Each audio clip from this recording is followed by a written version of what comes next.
Within the last hour, strong language from Arizona Governor Doug Ducey because of what you're seeing right here. We quote, "We need the facts, and we need to make sure a situation like this never happens again." End quote. The governor talking about the massive safety failure at Lewis Prison in Buckeye exposed by the ABC 15 investigators.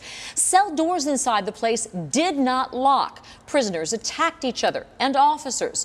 Also within the last hour, the governor appointed 2 former state Supreme Court justices to begin an independent investigation of the safety problems.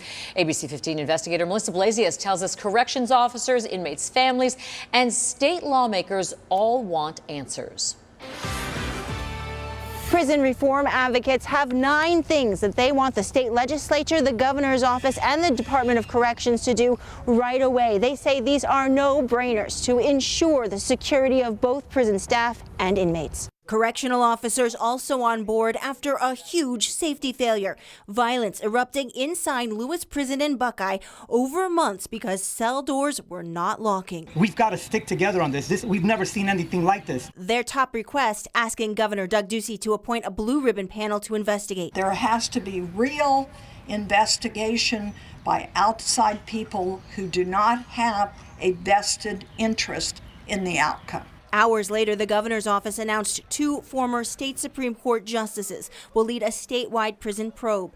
A Ducey spokesman also says the state has spent $7 million in the last 5 years on improving prison locking systems. State legislators asking, where'd it go? If the legislature has line item and appropriated money for locks, let's don't pile on and say, oh, there's the money for the locks, it wasn't spent there.